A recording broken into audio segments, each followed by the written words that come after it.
How's everybody doing? This is about how prison handball saved me. And it's going to be a short video, but it's a meaningful video to me and give you a little understanding of the inside from another perspective, right? I had never played a game of handball in my life. Uh, Forgive me, I'm a little under the weather still right now. So if I got the sniffles, whatever it may be, I'm 3 days into a cold. All right. So I never played a game of handball in my life. Handball was really Brooklyn, the Bronx, Queens, Manhattan. Handball wasn't a big thing in Long Island. And I grew up athletic. I was a runner, a wrestler, a boxer, a weightlifter. I was a very athletic person. Always, I was the type that could do backflips off a fence and lay eight people down and flip over them. I was a very athletic kid, but was going to lead into why I found handball attractive to me. But we didn't have it growing up. That wasn't our thing. So when I get into Sing Sing prison, which was my first prison, I had a shoulder injury from the street, a ripped rotator cuff. I really couldn't lift weights anymore. I did a little bit, but it was painful. And so I wondered if I could play a game of handball. And I was in the A block yard. A couple of the Spanish guys were playing. I went over there, said, listen, I'd like to get next. And so you have to chase the ball if you want next. When they hit the ball and it goes flying, you chase it. And then when you're playing, whoever has next after that chases the ball. So I chased the ball for them, and then I get on the court. And when I get on the court, I said, explain the rules to me. They said, what do you mean? I said, I never played before. They said, oh, you have to go over to the B court. There's an A court, which is like the professionals, and then the B court for like the beginners. So I said, no, I think I can handle you guys. I'll stay on the A court. And so they said, all right. They figured they're going to whip my ass. And I played a game of handball, a one-on-one game of handball against this guy, and I beat him. It came naturally to me. I beat one of the A players. And like I said, that's why I said I was always athletic. I had good coordination. And he told me, put that ball on the wall. I had good power. I was able to direct the ball because of my coordination, and I won the game. And of course, they didn't believe me. They were full of shit. You must have played before. I said, I swear that was my first game of handball. And from that first game of handball, I got addicted to it. I really got addicted. And I ended up moving from A block to B block, where there was about 4 handball courts in B block. And I would run out to the yard and I would play Charlie. Charlie was a heavy set Puerto Rican guy. He had these patent leather feelers.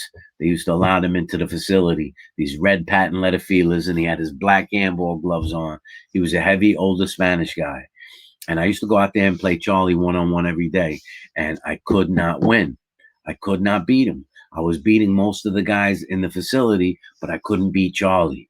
Charlie was good. He grew up playing, and he would give me a beating. He would teach me a lesson, but I kept fighting and fighting until the point where Charlie couldn't beat me anymore, and Charlie was fighting to beat me and he couldn't do it. And Charlie was the best in the facility. So once I beat him, naturally that made me the best in the facility. And guys were waiting online to play me in handball, man. I became the man. And when the yard door would open, we would race to the handball courts as fast as we can, because you wanted to get on the court. If you didn't get on there first, you might never get a chance to get on for the whole rec period because there was such a long line. And if you got on and lost, you might not get on again because there were so many people waiting. So you wanted to get to the handball court as fast as you can.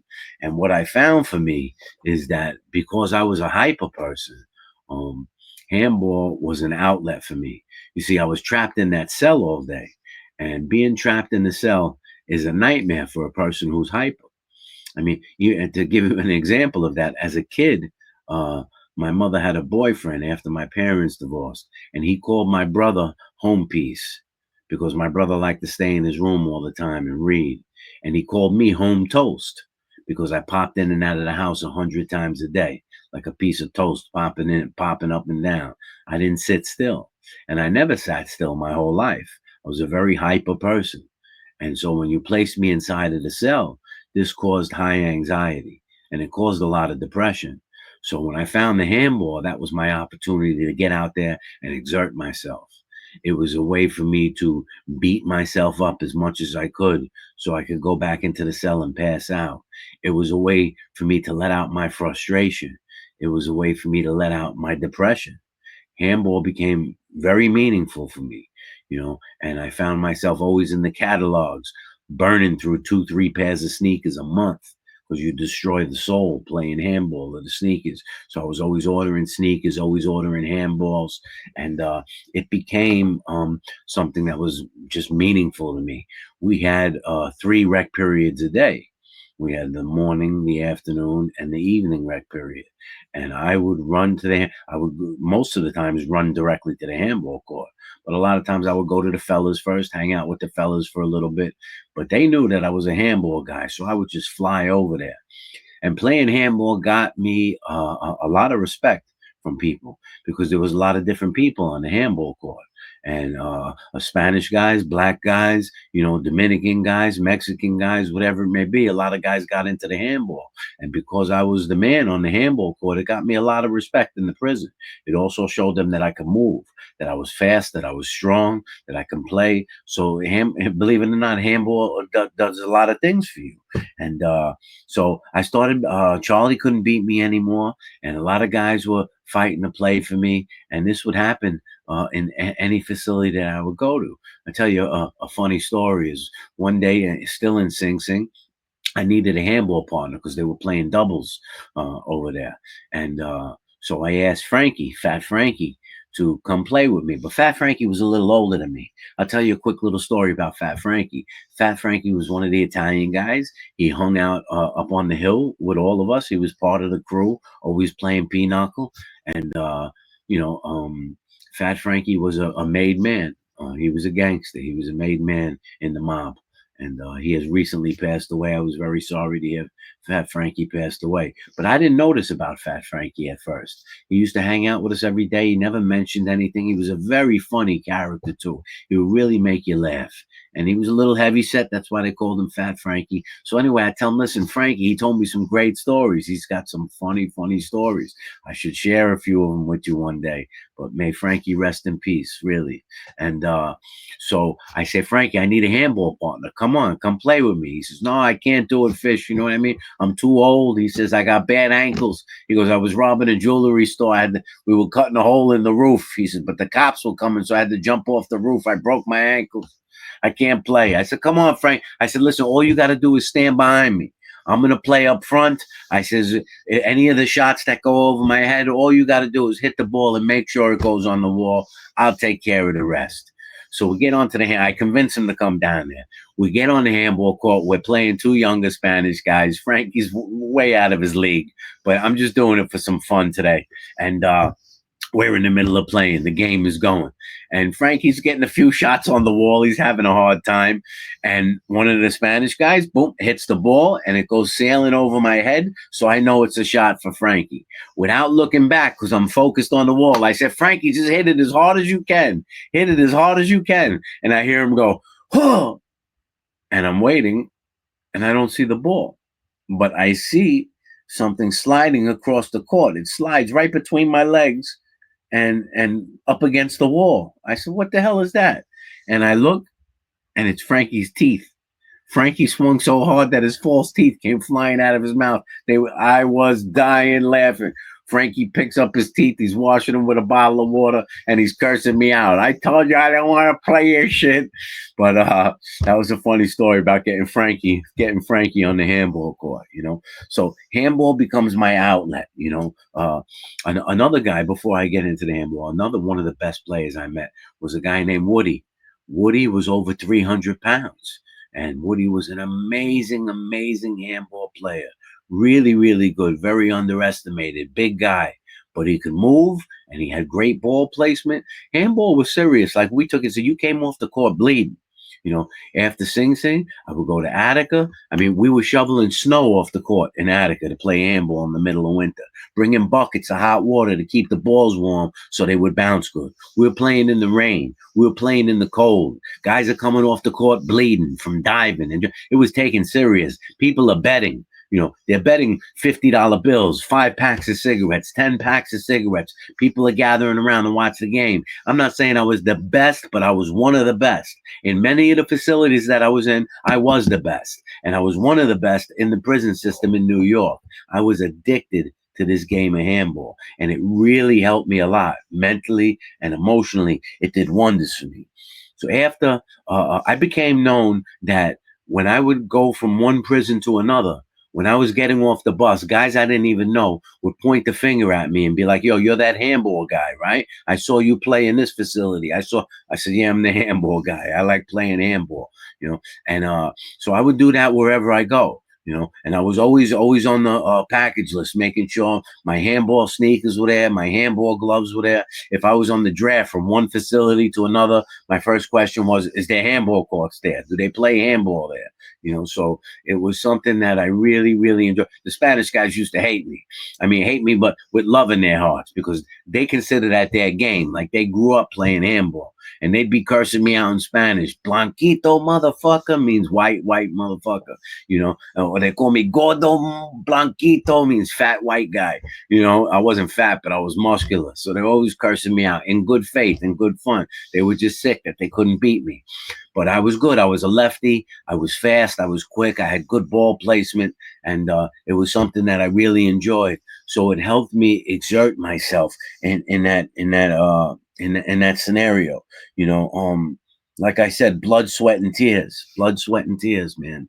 It did a lot for me. I remember I went to Wallkill. I got the Wallkill Correctional Facility. And when I get off of the bus and I'm online, I didn't even enter the facility yet. This white guy approaches me and says, yo, listen, Frankie is here. Frankie was one of the big shots with the Hells Angels. He used to be my bunkie in another facility. Really good dude. I got stories about him, but I'm not telling them. All due respect to Frankie. I got mad love for him. And Frankie was in the Hells Angels at the Manhattan Club in New York City. So Frankie was in the facility when I arrived. He found out I was coming in. He looked at something called the chain sheet, and he saw that I was coming in. And so he sends someone to come meet me. And the guy says, yo, listen, Frankie is here, and he wants you to come to the yard tonight to play someone in handball. And so I said, listen, I don't even have my property yet.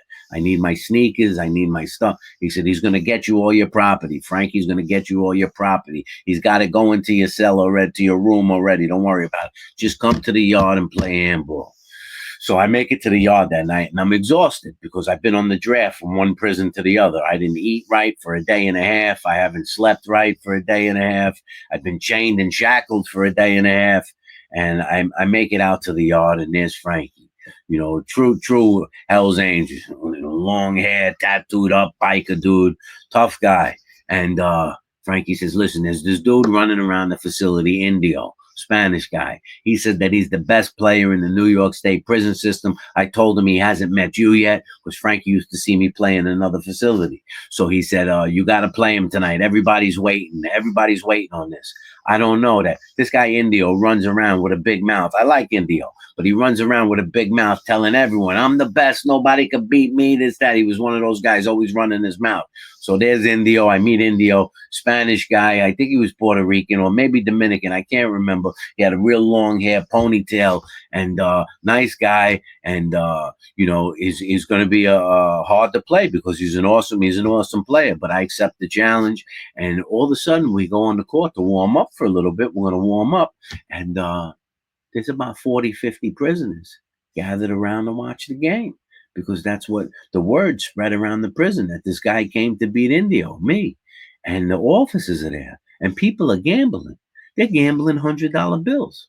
This guy comes up to me, black dude. I don't know who he is. He goes, yo, listen, I'm betting $100 on you. Can you beat this guy? I says, I never played him before, but I'm going to try my best. He goes, win. I got 100. People were betting. They were betting heavy. For prison, $100 is a big bet. That's like betting $1,000 on the street, And so we play a 21-point game. And I win. I win that game, and I didn't win by much. I can't remember, so many years ago, but it was like 21-16, 21-17. And I won. I take Indio down. And of course, he wants another one right there. He wants another game right away. But I'm shot. I'm exhausted. But we play one more, and I beat him. I beat him again. We play a 16-point game.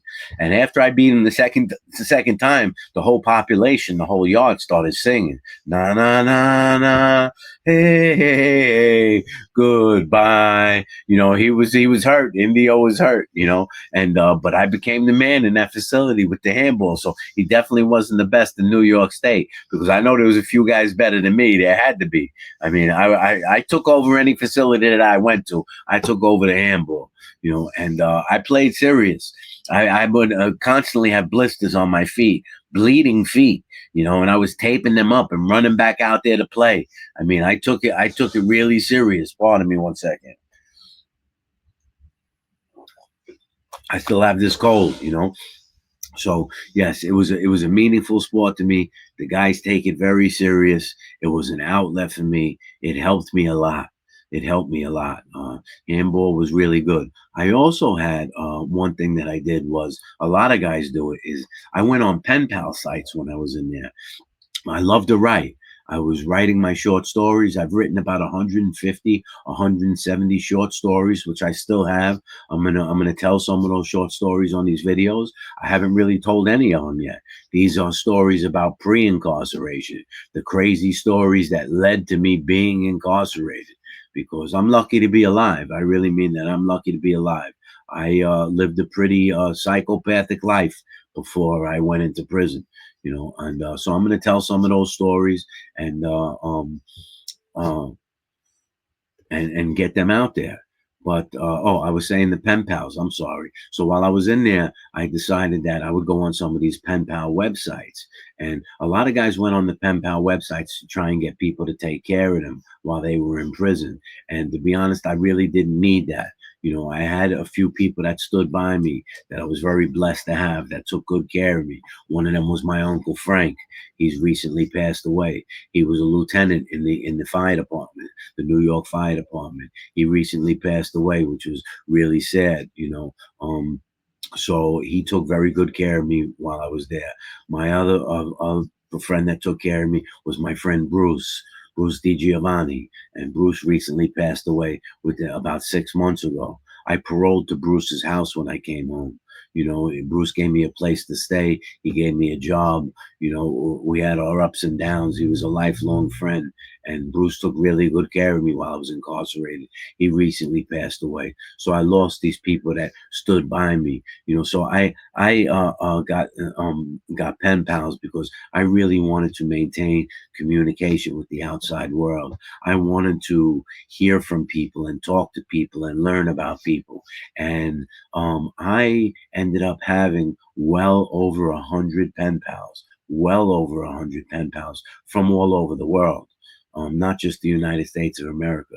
People were writing me from all over the world. And I had a very big criminal case, which I'll get into in a soon video. And so there was a lot of learning. I was teaching them about court, and I made friends. I made friends, people that I'm still friends with today, the pen pals that I had and made while I was in prison. Some of them I can still pick up the phone right now and talk to and call, and they still have the same good heart.